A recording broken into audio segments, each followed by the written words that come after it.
He fooled you for a while, didn't he? He fooled me. I just did not know where he was going.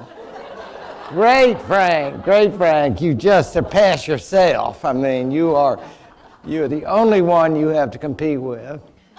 That's right. Thank you, Frank. And this, again, to complete the section on Alexander himself before we move on to the civilization for which he is in part responsible, it's to note these anecdotes from the life, usually from Plutarch, let's face it, most of the information. We always wonder when people say the dying words were, and you think, wow, he must have been thinking fast to get that out, you know, if he wasn't feeling well. So, of course, the idea of to the strongest is so perfect, it's clear enough that he was probably not terribly concerned about this, even though he left a pregnant wife. And of course, lest we forget, mother. She was there. His death was not a pleasant one, given, I guess as we would say today, a somewhat questionable lifestyle there in Babylon. And without going into too much detail, it's undoubtedly true that the betrayal by friends, the corruption of officials, and the refusal of his forces to go further east may have all contributed.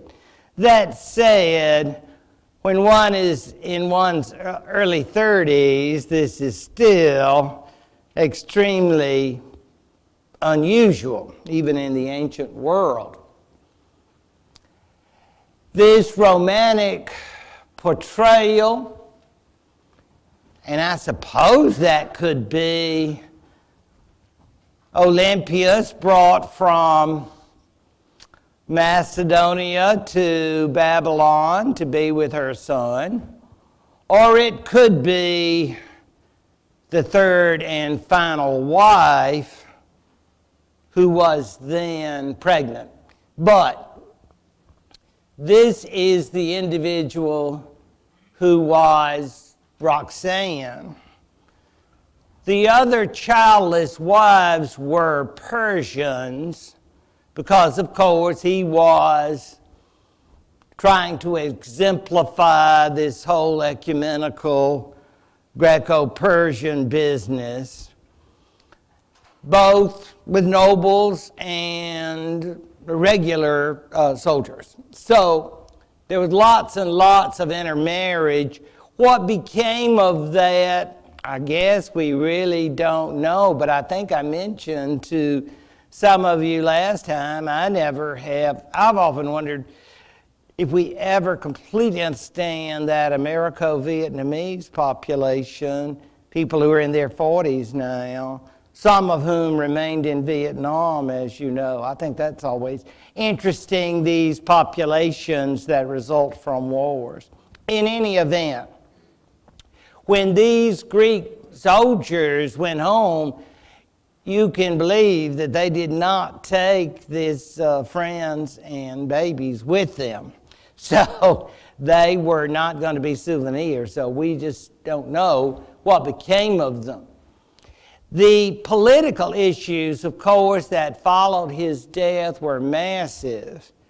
And it appears that during the next years, not exactly, let's say a decade, the whole crowd would be wiped out. Yes, the child would be born, little Alexander IV. But he and his mother, and yes, Alexander's mother, all of them would be wiped out in what you could, I guess, call a bloody coup d'etat, because new forces were coming to power. we can't mourn Olympias too much because she had been responsible for quite a bit of death herself, considering Philip had a son by another woman. She had him eliminated. And everything was about the grandbaby. Now, lest you think she was knitting booties, she was not. She simply intended to maintain her power through that grandson, and she probably put up with the daughter-in-law so that she could go on. But these people had different ideas. And these people, these are not the only ones, but they are the big three. The generals of Alexander the Great, who would take power. And their kingdoms, and they do use that term kingdoms, so we don't have an empire anymore. We have 3 kingdoms, and you can see the relative size of them, and you say, well, that's not fair. Well, maybe not, but it seemed to be the way that it was worked out. I guess the particular leader, if it was a Ptolemy, Seleucus, whoever it was, had a particular area when Alexander was alive. That individual and his followers would then maintain that land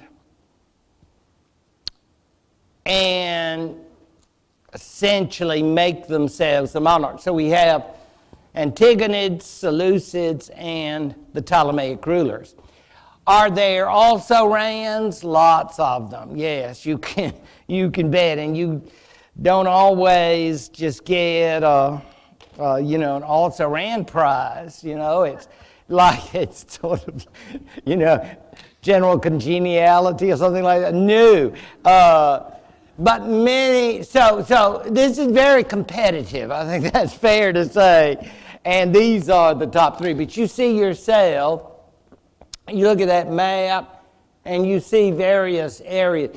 And they go in that purple. That's a nice color. See, way down there it says other Greek states. It's like we just couldn't get them all in.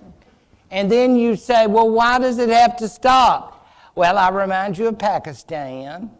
That's coming in the future. But we have that Indus River, and that's just further than they made it. They made it into the east of India, but that's when, remember, Alexander's folks made him stop. So that's as far as it got. Fine. How well is all that territory going to be controlled by the Seleucids? Sort of. But let's face it, the further east you go, I expect, the less authority that Hellenistic monarchy has. If you want to know, for me, who would be top, that would be Ptolemy. He was the one. He was definitely the one. Oh, I love the statue. Ptolemy goes Egyptian. And you say, you could have fooled me. Yes, you could have, but he had him all done up as a kind of Egyptian ruler. But here's the funny thing. He didn't even know any Egyptian. And that's very important for us to understand. They were Greek through and through. And they didn't say, oh, I just can't wait to learn, and, a beginner's guide, Egyptian to Greek dictionary. So there's none of that. It's just irrelevant. Because you got your Greek administrators, Greek merchants, and if you're in Alexandria, I would think is just as important, Greek scholars. So it's very much a Greek world in these Hellenistic times.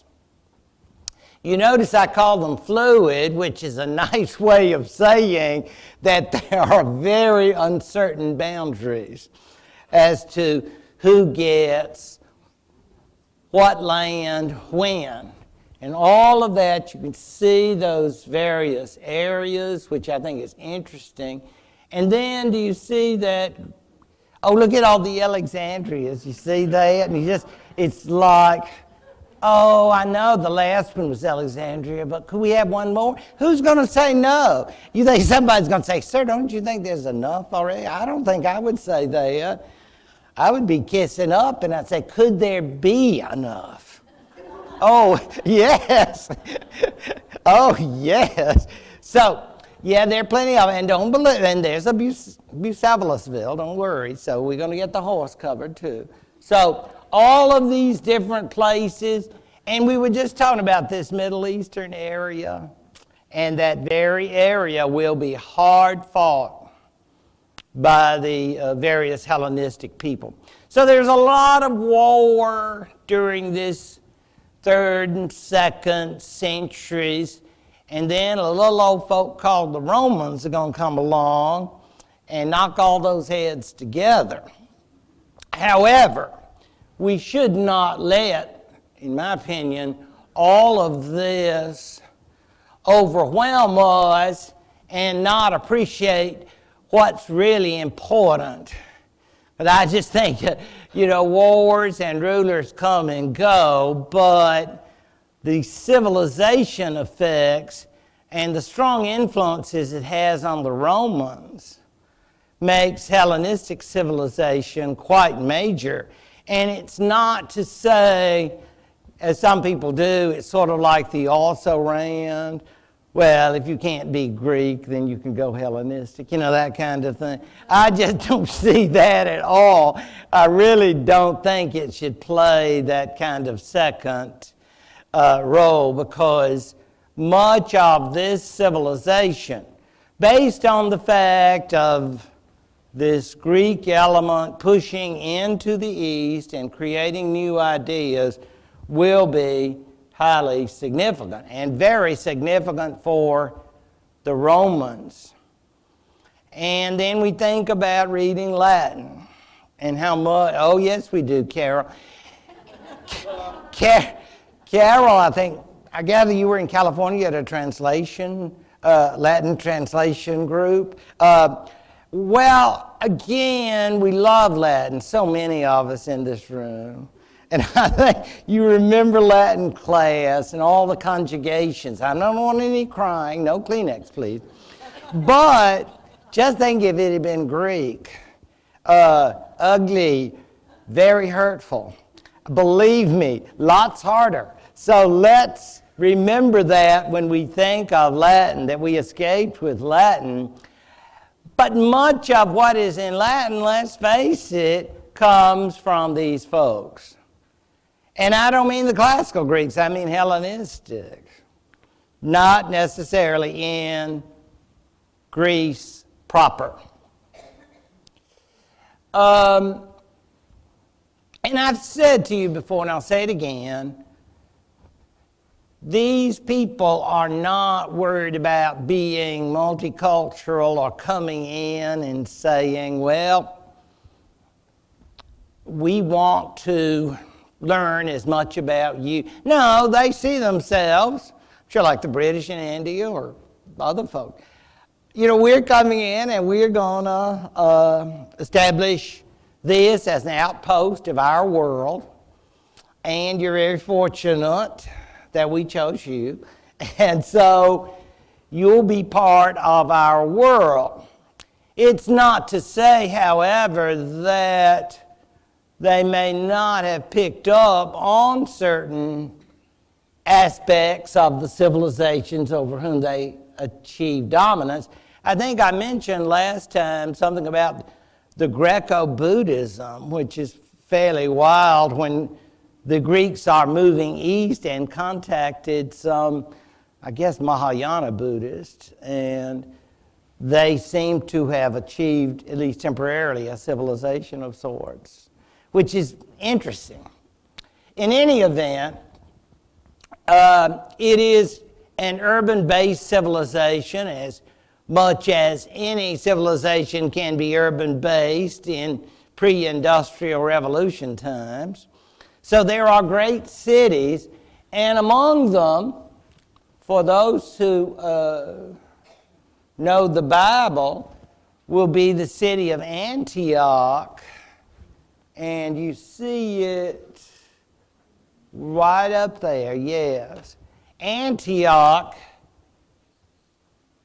right up there.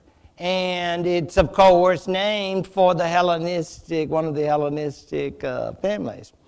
So it more or less is significant of the fact that wherever there are Greeks, there will be cities.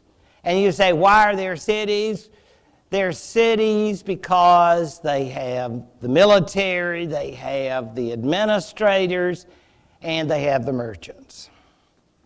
And obviously, they're not there to farm. That's for the regular people. That's for the non-Greeks. These folks, these Greeks, come in as the ruling class. And that's what they do. So, they are kingdoms. They do share the Greek language and culture, but in no cases do they achieve warmth and friendship. You know, even though initially their families had been associated together with Alexander, I guess greed and competition go a long way in keeping people apart. So don't lay the Hellenic thing on me and say we ought to love each other. No, they don't see it that way. It's all about political ambition, and particularly when you are dealing with some of these areas, as we would say today in the Middle East, the Ptolemaic dynasty competing there with the Seleucid. I mean, it's almost constant. And so, obviously, as we see next week, when the Romans get there, they will just go smack dab into these conflicts among these Hellenistic families.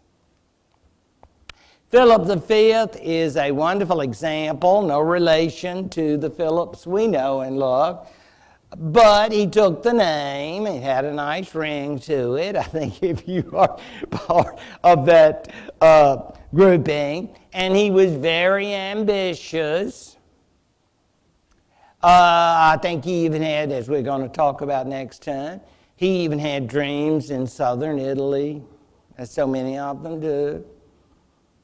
But just, what did they say? His eyes were bigger than his stomach. He just couldn't do all he intended to do. And so he is one of the most ambitious and to some extent successful of these Hellenistic rulers. And it's like you say about so many people. If he just stopped one day and said, you know what, I just think I'd like to look after what I have and just take it easy. No, but he just went until the end, just insatiable as far as being a ruler. And until he had to deal with the Romans, it was great. But good times came to an end. Now, I love syncretism. That's a good word to pull and say, oh, you're so syncretic, and see how people react. Religious syncretism, the anthropologists tell us, is common of various parts of the world, cultures in which a similar deity is worshipped, but they have slightly different aspects, characteristics. And no one is better than this than ISIS. ISIS can go wherever you're going. And she will be, she's the portable ISIS, because what do you want ISIS to be? What is ISIS for you? What is your ISIS? You know, and you look at this ISIS, you say, but I don't remember her that way back in Egypt. She seems so different. Yes, but that's because you're a Roman. So religious syncretism, which is part of the Hellenistic world, is going to be the transferring of these gods and goddesses. Now, we all learn as children about Hera, Juno, Zeus, Jupiter, right? But that's only part of the story. And these universal gods, because of the story, the original story of Isis, and some of you remember how Isis had a little boy, and he was the god of the Nile, and she had a husband named Osiris, and all of these tales could then be transferred to religions and other cultures. So even though it seems Egyptian, it's Hellenistic. And how far will it go? As far as the British Isles. Yeah, missionaries. Yeah, and they'll say, do you love your mother? Well, I think you could love Isis too, because Isis loved her kid, just like your mother. And she says, oh, I never thought about it that way. See? Got another one joining up. So, it is very, very missionary. And again, we can create these gods and goddesses to fit our particular culture. How about that? Isn't that neat? And it's Amodius. Try that one out on your crowd and see how they react. Amodius will say, oh, you're so intellectual. Modius, that is a symbol of prosperity. Basically, it's a wheat container. What you always wanted to know, but were afraid to ask. I think Ptolemy wanted to create a syncretic god, and so I guess he had designers, deistic designers, and they came up with this Serapis. A little of this, a little of that. And so he became a very prominent Hellenistic god. And at first, it's like any kind of habit. It's like, I guess, in Alexandria, he said, we even set up Serapis worship, and everyone said, oh, shucks, I've never heard of him.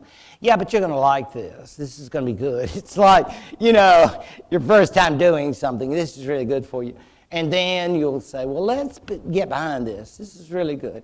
So this is the worship of a god, and I don't guess you were supposed to say, well, isn't this a kind of nouveau? Or, isn't this is so 3rd century. Is there something here? No, they say, oh, no, we just hadn't talked about it that much. And then everybody says, oh, so it's traditional. Say, yeah. So I think in Ptolemaic Egypt, it was a big hit. So that's Serapis and prosperity, and of course, all importantly for Egyptians, resurrection.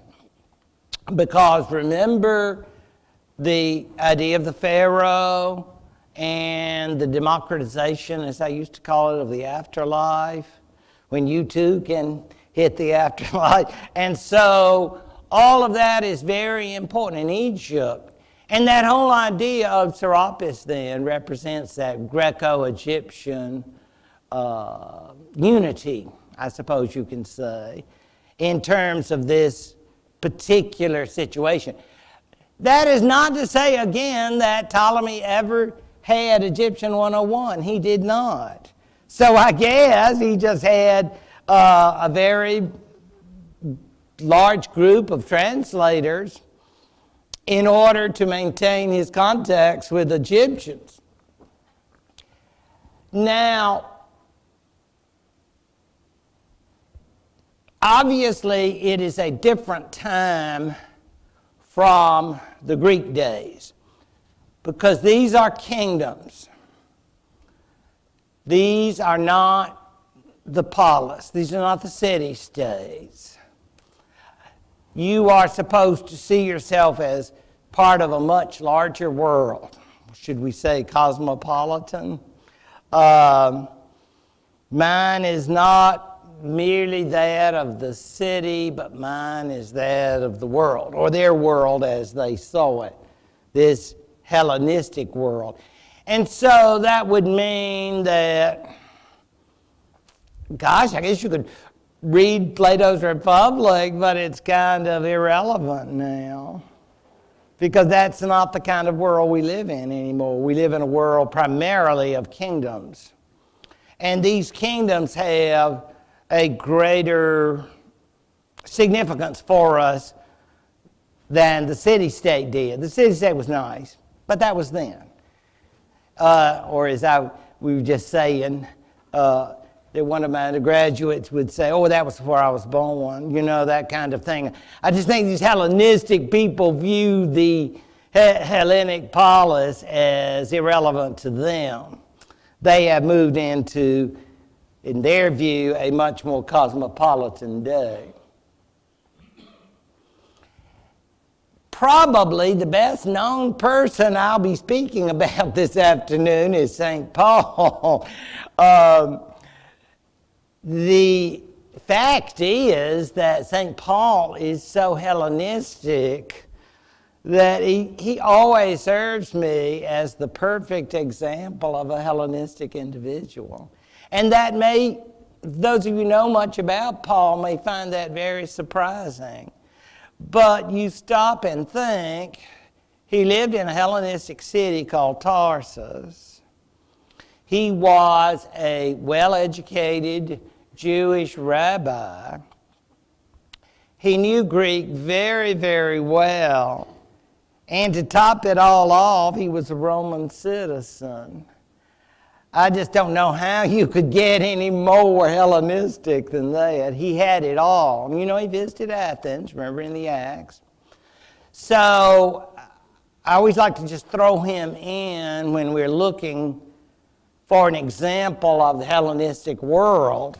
I realize he's a little later than our period, but he still clearly personifies what's going on in this particular time period. Now, once again, there is Antioch, and if I had a map of Paul's missionary journeys, we could see, in addition, the various Hellenistic towns and cities, because that's all part of, I think, the story of the early Christians living as they did in a Hellenistic and Roman world, and of course utilizing that world for their own missionary purposes. And of course so did the ISIS people, and as did other missionary-based religions, I should add. Now, let's come to the actual activities, noting as we do that I don't intend to have just a catalog, so if I left out your favorite, I hope you'll forgive me. These are just a few of my sort of top 10, you know, the ones that I really have found the most interesting. But there are many, many more, and you say, well, what's going on in Athens? Well, this isn't going on, I'll tell you. The actions in Alexandria. So, Athens was great in its day. Oh, how dismissal, yes, very hurting. You know, because we'll never forget Athens. It was good in its time. But we moved on. The actions in Alexandria, intellectually speaking. By the way, someone asked me last time about Ptolemy and Alexander. Let me emphasize that, in case you didn't know this, the story goes that Ptolemy actually had Alexander's body stolen. He did that because he wanted Alexandria to be the home, I guess thinking about the tourist business. And so they were going to ship it, you know, after he died in Babylon, they were going to ship it to Greece. But Ptolemy said, no way.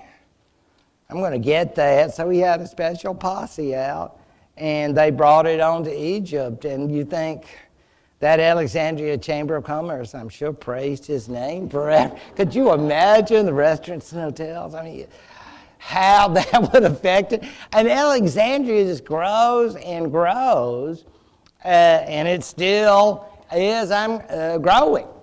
But we are interested in those people who are primarily away from the public. They are not doing this scientific work, as we know from reading in the history of science. They're not doing this, are they, for the good of humankind. They are doing it because they are intellectually curious and they want to find out. The idea, I suppose, that anything they do in astronomy, mathematics, or such is going to make an improvement in the existence of human beings, I don't think we're ready for that. So these are scientists more or less, not totally, but more or less in a theoretical rather than a practical sense. I just want to make sure that when we get to this, you won't go, well, what difference does that make? Who cares? Believe me, there are plenty who do.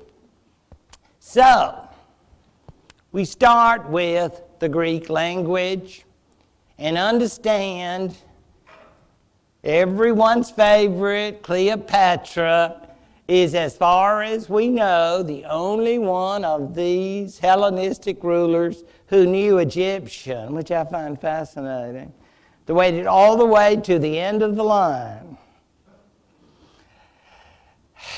before one would say, you know, I really do need to get some of those classes. I don't know how she got time. You know, she had a very busy life.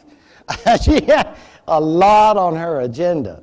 And between her activities, shall we say, she was taking Egyptian courses, I guess.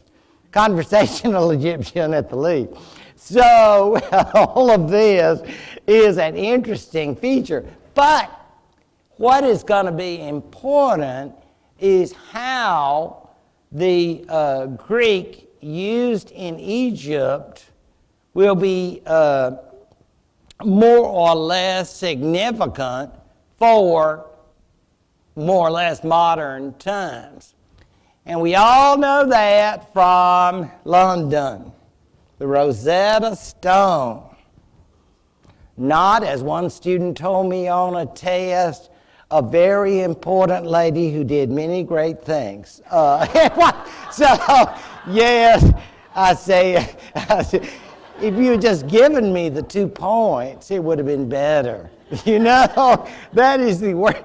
But anyway, yeah, think about that. That's just, you know, weak. So, the Rosetta Stone from the British Museum was, as so often happens, originally acquired by the French from Napoleon's invasion of Egypt, and it was discovered and deciphered by this very famous Champollion, because, bless his heart, he could read the bottom third, which was a form of that Egyptian Greek. So the theory is, if you could read the bottom, then the hieroglyphics in the upper hand, it was essentially saying the same thing. So the Rosetta Stone is indicative of the Hellenistic language and how, like any other language, it does evolve. This Greek, so Hellenistic Greek, is different presumably than the Greek used by, say, a Plato or a Socrates. I just found that rather interesting little sideline.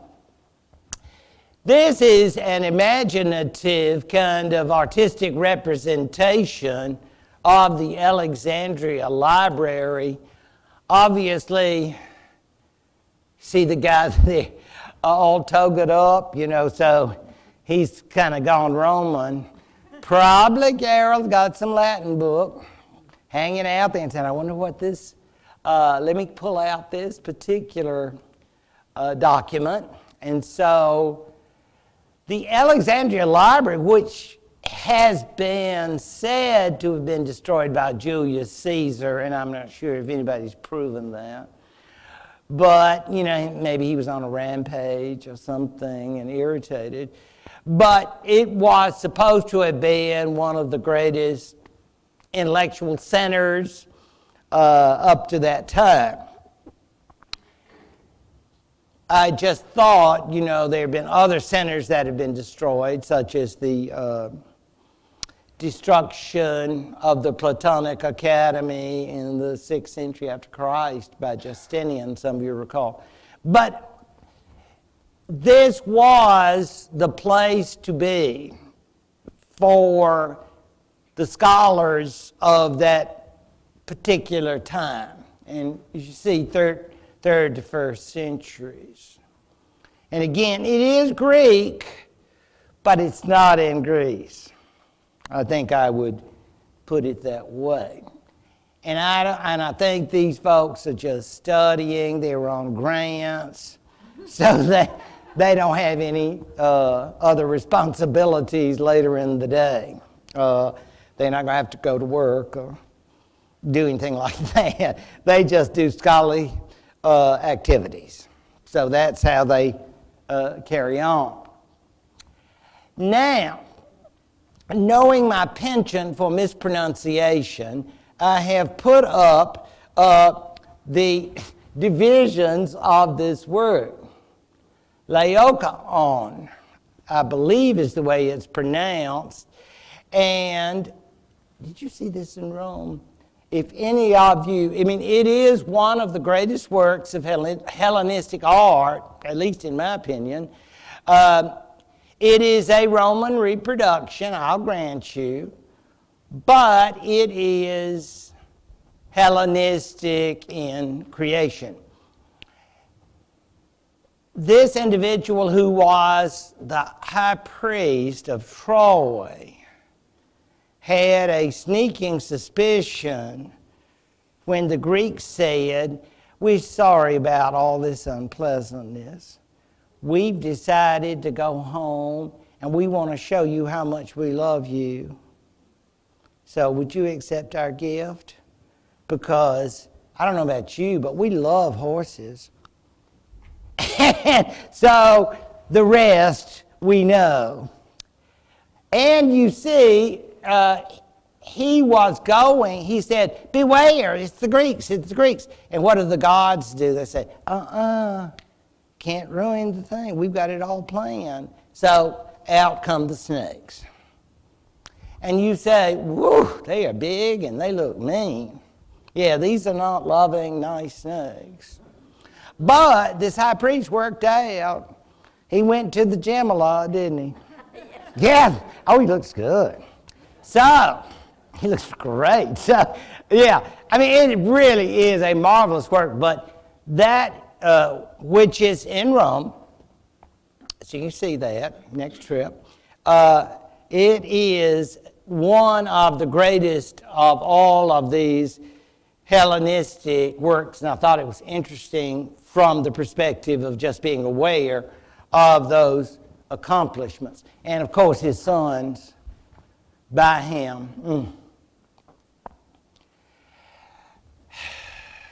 And of course, all the wonderful times we've had in geometry. Does it all come back? Bisecting parallelograms? Do I need to say how you enjoyed that?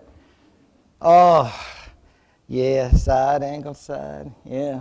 Oh, on and on, triangles. The Euclidean geometry, as it's called, makes him one, I would suppose, of the stars of the Hellenistic period. Using of the compass and all of that, must go way, way back in the history of mathematics. And again, if you really, really need help sleeping, I suggest you check out the 13 volumes of Euclidean geometry. I promise you, if you're not out by the second volume, I'd get some Sominex. I really would. I think this is going to work for you because it's really, really dry for those of us who are not geometers. However, I mean, those great moments when you see the bisecting of the parallelogram and you see those two right triangles and you just go, oh, wow. I never realized it could be like this. Yeah. Romantic geometry, I guess you would say, as it was not for some of us. Oh, look at that, though. Is that not titillating to see that? And to see that beautiful, see that, oh, those circles coming together. Oh, yeah. Yeah, I mean, exactly. And again, we notice the Greek. No Latin, sorry about that, Greek. If this was true that it was used until the early 20th century, it seems remarkable, does it not, that people were still referring to this, and no less authority than Jacob Bernowski in The Ascent of Man declared that people could actually remember Euclidean theorems by simply calling out a number. So here's some mathematics get together, some wild bash of mathematicians, sorry. And then somebody calls out a number. It's kind of like in history if we do a date, and then everybody goes, oh yeah, 12, 15, or something like that, the Fourth Lateran Council, sure. But it's like, it's an inside joke. Okay, so presumably these Euclideans really dominated mathematics for a very long time. Where we've got God have our compass. Even there in Raphael's School of Athens, how very important that was. Aristarchus, and again you can see why he is so Hellenistic by his dates, right there in the 3rd and 2nd centuries. Aristarchus is someone who belongs in the histories of astronomy, even though he was a rebel who did not gain acceptance. I think he deserves recognition, because it will be Aristarchus, a Hellenistic astronomer, who is going to come up with this idea of the heliocentric universe, which of course is for Aristotelians and others utterly ridiculous. But I don't think at this time that he was concerned like a Copernicus or Galileo with being burned at the stake. I just have the sense that in that day and age, he would have just been laughed at, and maybe, you know, in your Alexandria astronomy club, they would have kicked you out or something. So, you know, it's like, it's a strange idea for them, but it is not for that reason anything for us to knock. I think it's worth remembering him for that greatness. I'm told that you are now entitled to a break, so your 5 minutes begins now. Okay, just again, as we pursue this survey, in a sense, of Hellenistic scientists and others, after I mention Aristarchus, I do so with respect to those who will follow him, endorsing the heliocentric idea, but understanding in all cases that the classical Greeks, other than Aristarchus, did not get it, because it just seemed at that point so illogical that the earth could not be the center of the planets. Just too much to take in. So that's a long way in the future, acceptance of that idea. Now, Eratosthenes and the idea of the circumference is another. If you want to think of the practical use of mathematics, it still seems pretty theoretical to me. But we have, as you know, some of you, two different majors at Auburn in math, depending on whether you want to have the real practical math or theoretical math. And I still think this is fairly theoretical when you are trying to learn about the circumference of the earth. But that is what we remember Eratosthenes for. And again, 194 death pretty much puts him in our period. Yes.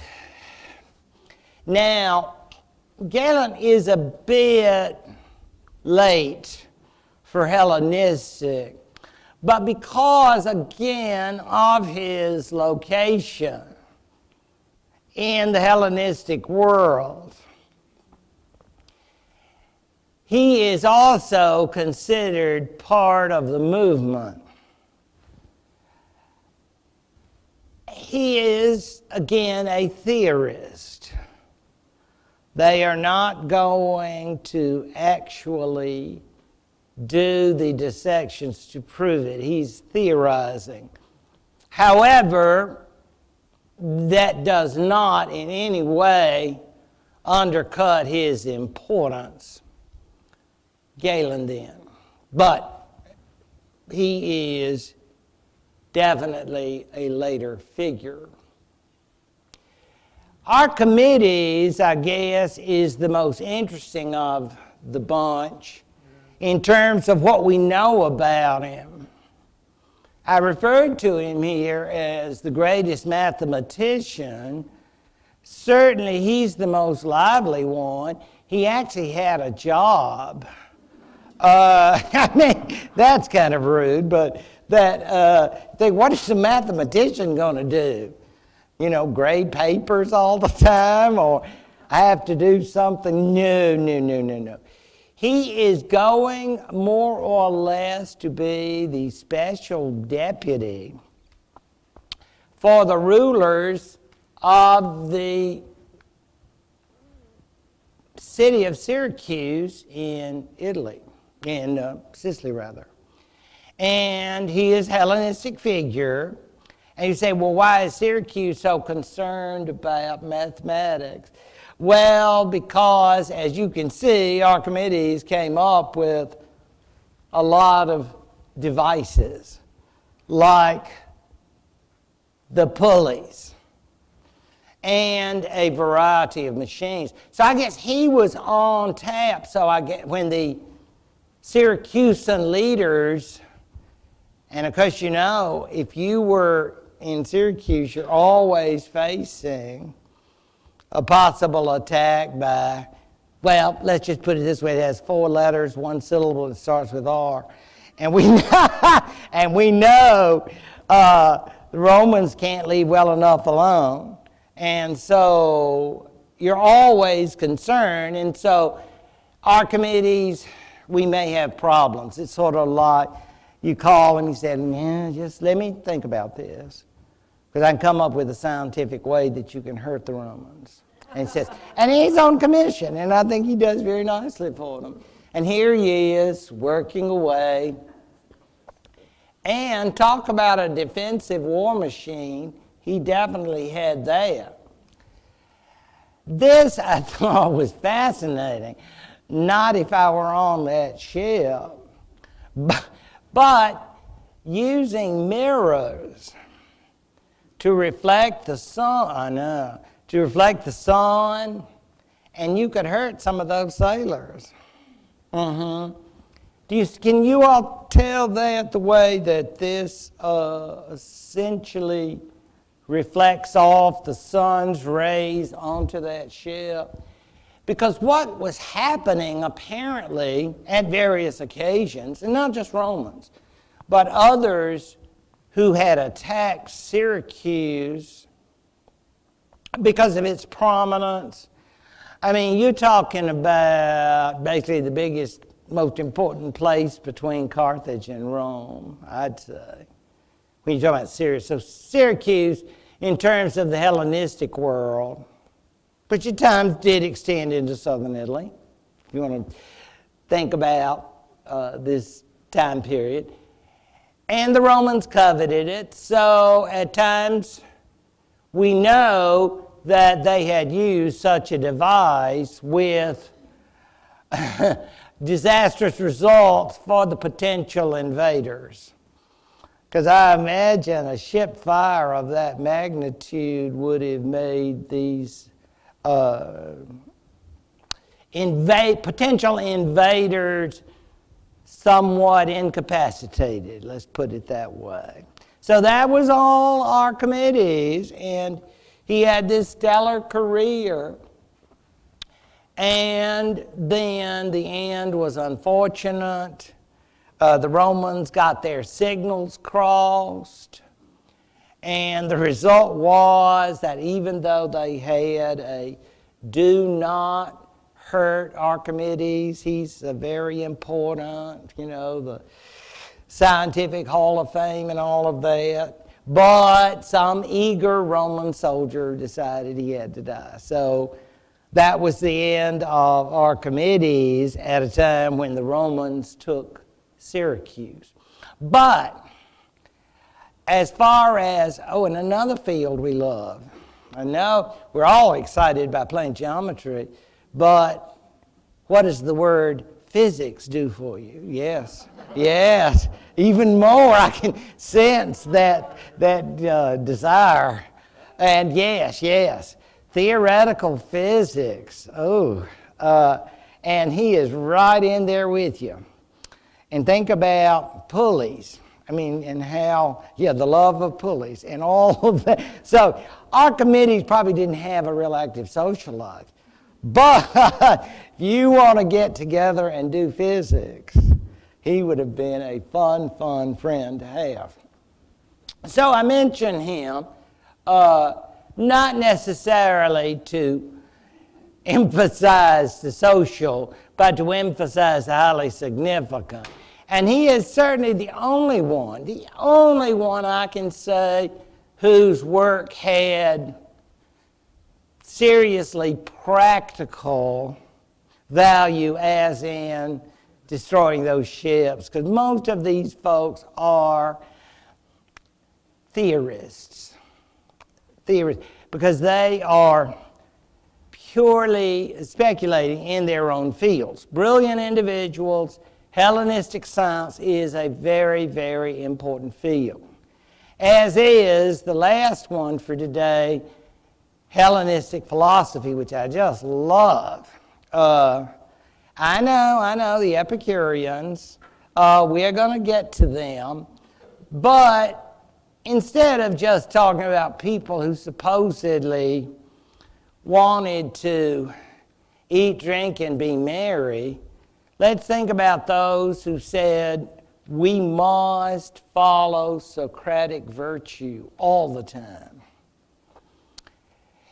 The founder was a Greek named Antisthenes. Apparently he was a student of Socrates, so you go way back then.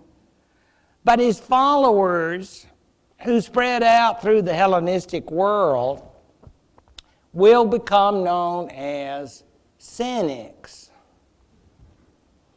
Now, we know what cynics are today, But in general, the way they use this term in philosophy is essentially to say individuals who were seeking truth and they were looking beyond the obvious.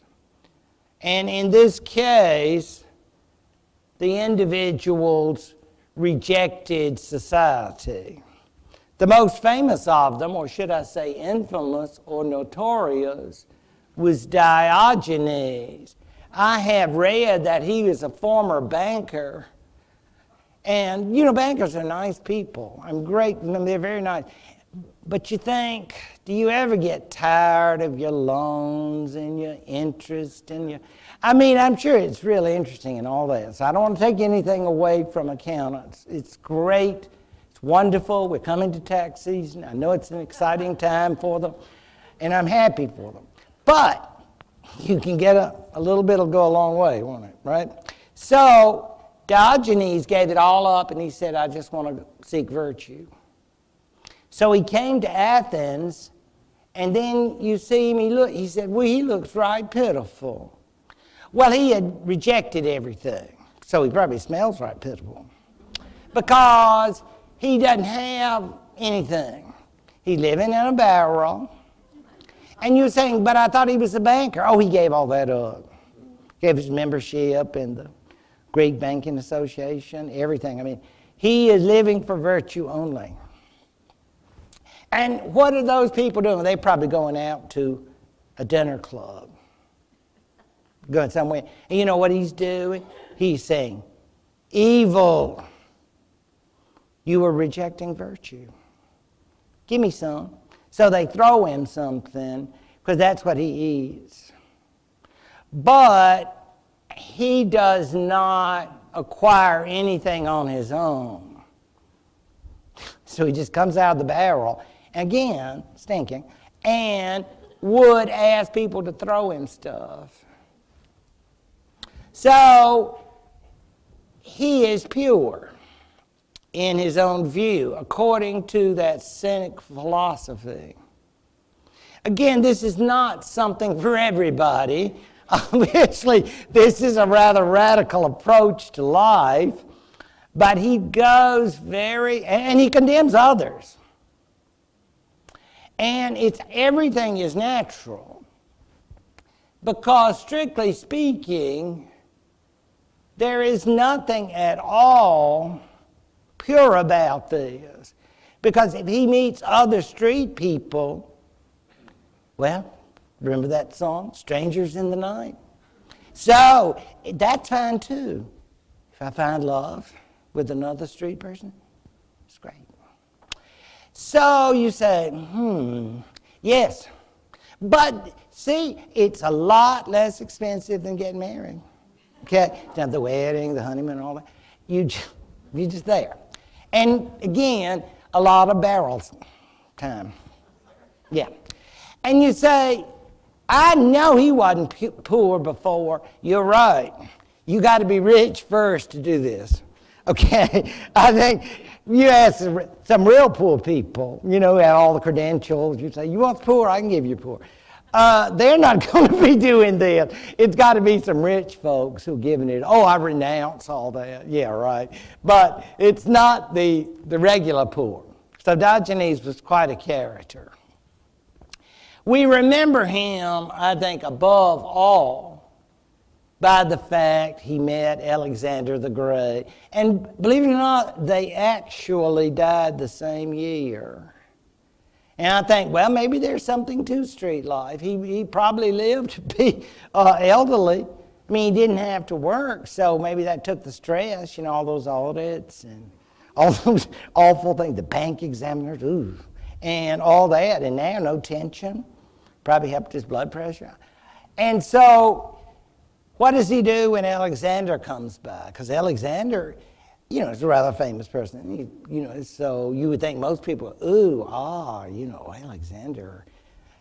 And instead, according to the story, Diogenes said to Alexander, there's only one thing you can do for me.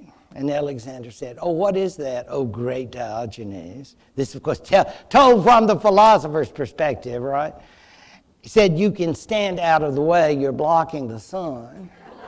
Well, the story is supposed to tell us that Alexander was so enlightened that he then responded, were I not Alexander, I wish I could be Diogenes. Yeah, right. But that is the idea. I've got to conquer the world. Do you think that's easy?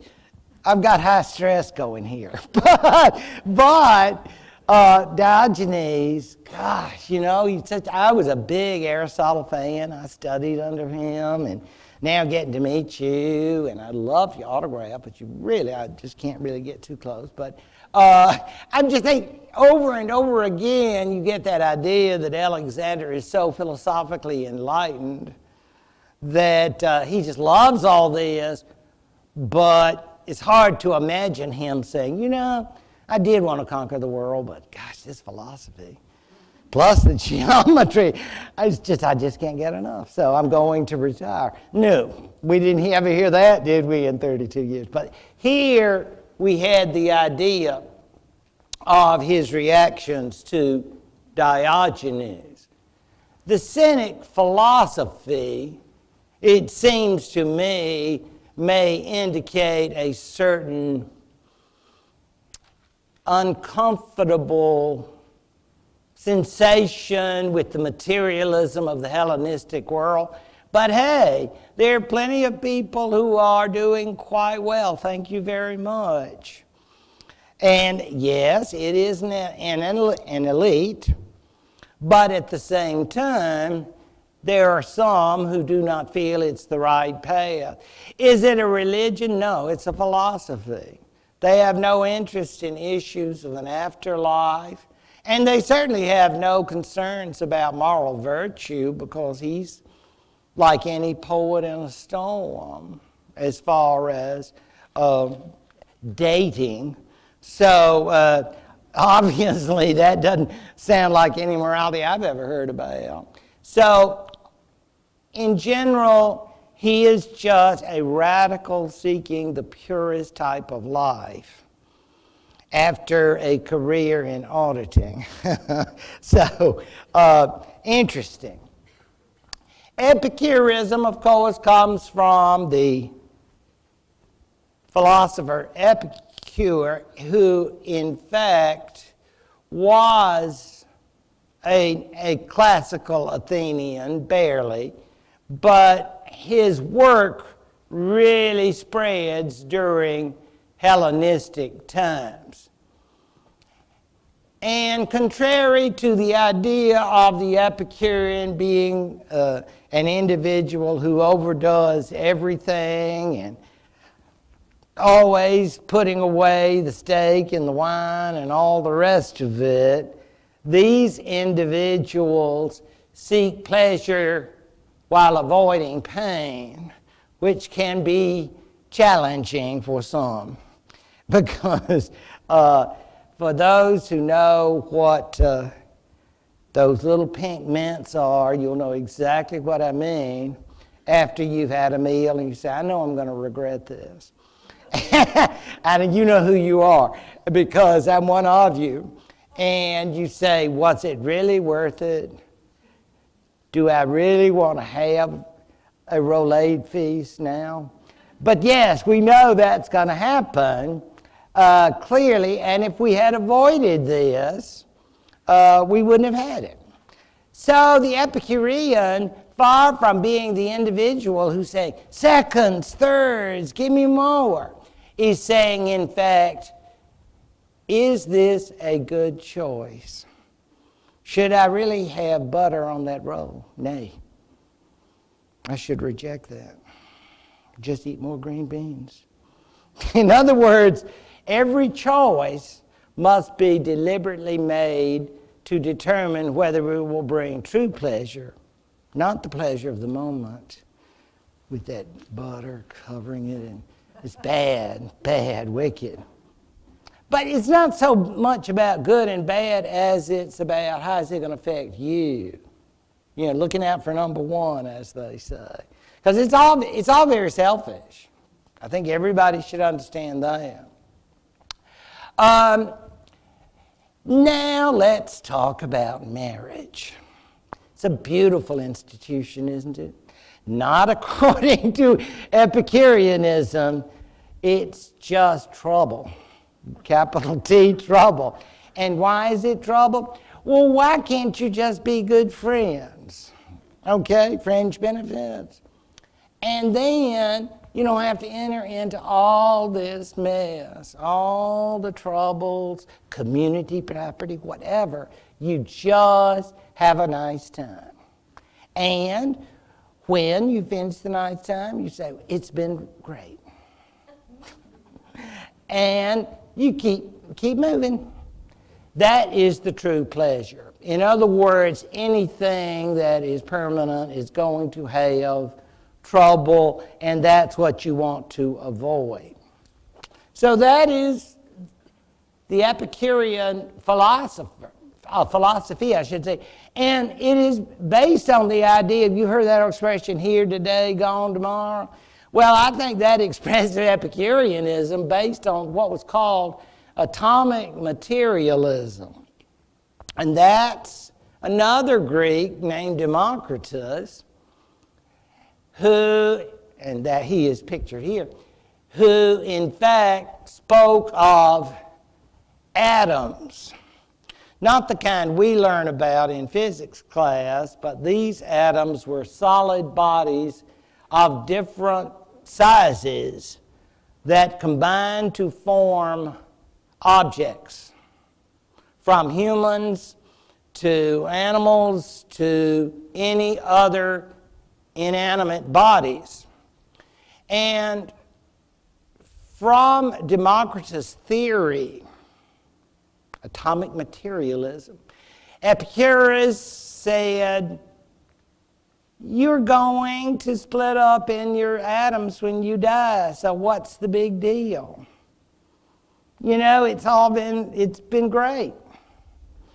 But you don't have anything further to worry about. And you've fretted away most of your life worrying about an afterlife.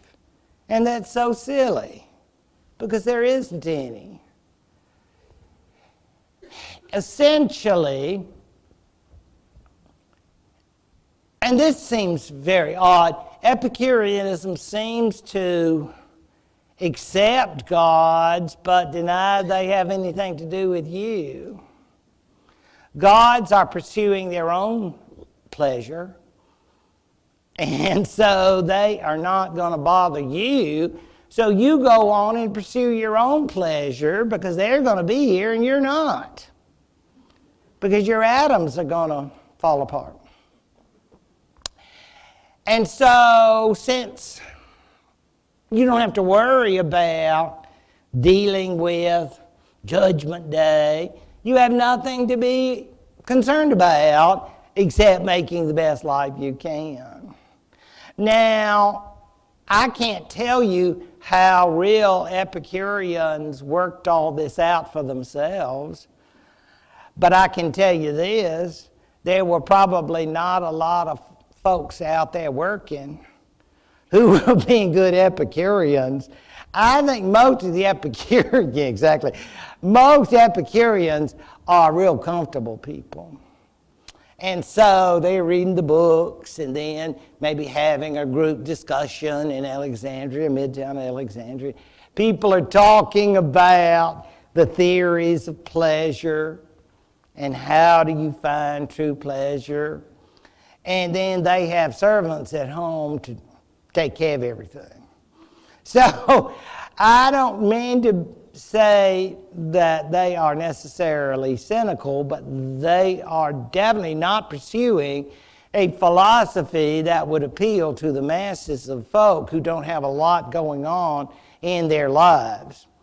But for those who are looking for truth, this is not a philosophy that says, you'll be happy if you make more money. You'll be happy if you buy more steaks or those fancy wines from France instead of California, no offense. to any of your friends in California. But this is the idea that the Epicurean says, you know, a New York wine will be okay.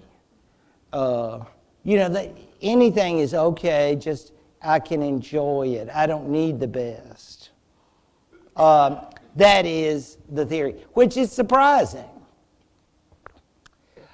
So, no debauchery and no profligacy. Even in his own day, he was getting a lot of bad reviews, I guess, in Philosophy Monthly. And people were saying, you know, to ratemyphilosophy.com, you know, something like that. And they were saying, philosophy of evil. I mean, how would you like to be called a friend of the debauched? I don't think that's hurtful. I mean, you don't want to run around with debauched people. That's the crowd. They are, that is definitely, or profligates, whew, that's close second right there. So but that's the kind of reputation he was gaining and his belief, the pleasure seekers. I mean, that even sounds kind of, So he was always very, very careful to point out his philosophy was one that called for people to find pleasure by not doing anything that would create pain. Because, as I always used to say to students, I said, the way you feel that morning is what resulted from your alleged effort at pleasure. So you have no one to blame but yourself. See, this is the Friday morning group. And we're talking debauched with capital D. And again, it's not like they could blame the brewers, the people in St. Louis, or other great American cities who produce these products. Clearly, they are not at fault. It was these debauched youth. So if they had said, no, I've had my second one, and that was very good, but I think I'd rather go to the library now and do some reading. I have dreams, delusions, but that is the idea that they would have pleasure. And again, there's no reason to worry about death. It will come when it comes, and the only reason you worry about death is because you do not accept atomism and you assume there's something scary later. So Epicurus says, well, I would call it just practical atheism. Because in a sense, he doesn't deny the gods, but he does deny they have any role in your future. Therefore, ignore all that. Just go on about your business. What are you supposed to be? Ataraxic. Don't you love that word? Ataraxic. You're in a state of pleasure. The state of pleasure then means that you don't do too much, but you do everything that you want to do within reason. And then you can enjoy it, you enjoy life, but then you'll have nothing to regret later. And you say, gee, do you have to think about this? Yes. Do you have to talk about it? Yes. And of course, being intellectuals, you have to read a lot, okay? So you assume these people, and they don't have to take time off from work because they're not working, okay, no work. So we've got plenty of leisure time to talk about the decisions we need to make so that we can be in the state of ataraxia. And we don't have any close relationships, so you don't have to worry about anybody, yay. And so that would leave most of us out, right?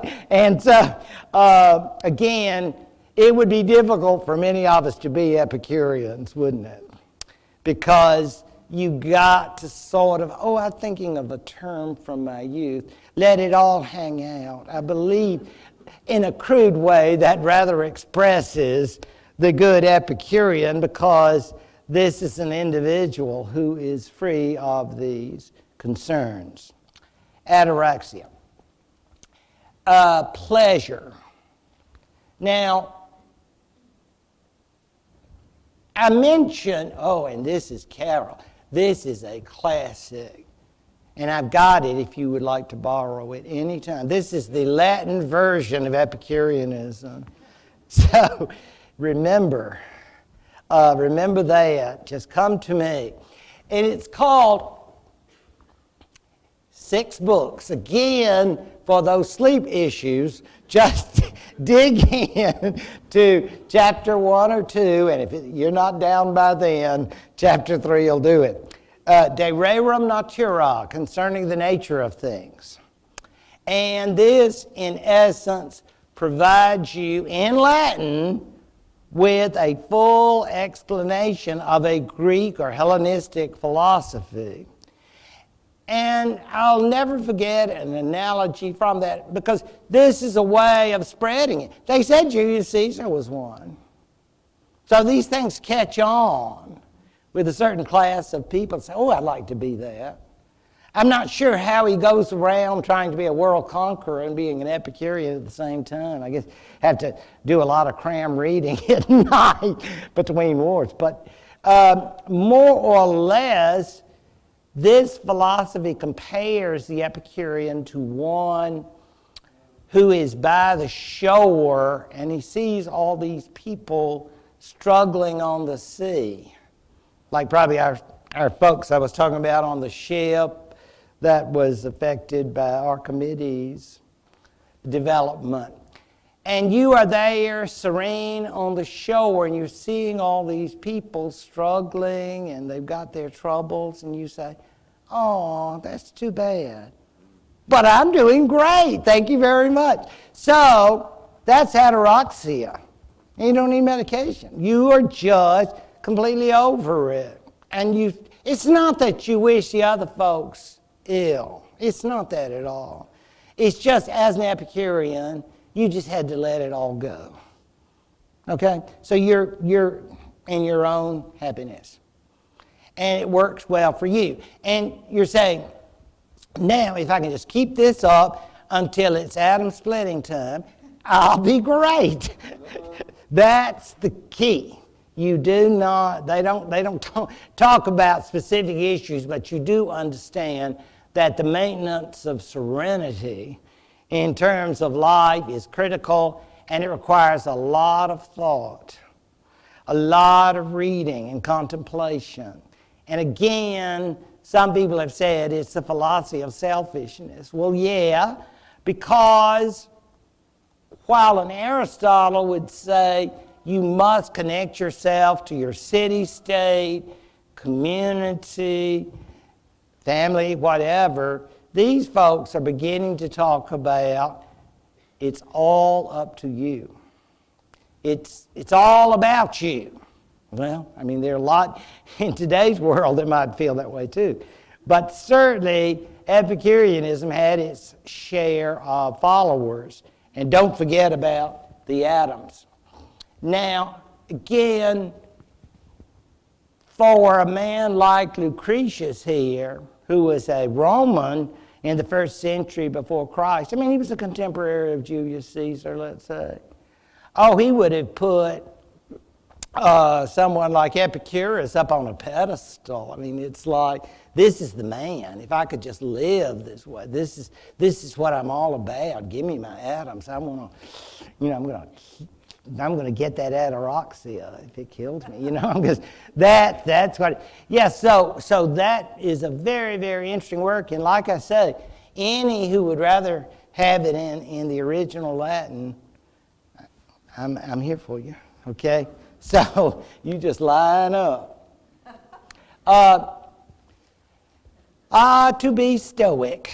Yes, that is another favorite word in English. We have many occasions to be stoic. I would say after many days of work, we often feel like being stoic. The accepting of the difficulties of life and being accepting and yet at the same time non-emotional. Stoicism as a philosophy, again, is initiated by a non-Athenian. This individual came to Athens, but like so many of them, he was not from there. We get the name of the philosophy from the idea that, like many another philosopher, he preached on a pillar, and people would just come listen to him. The Stoa. And Zeno is, I would think, along with Epicurus and other philosophers, among the very greatest of all. The ideas essentially tell us we must accept things as they come without emotion, either positive or negative. Good luck with that. But that is the idea. Apatheia is not apathy.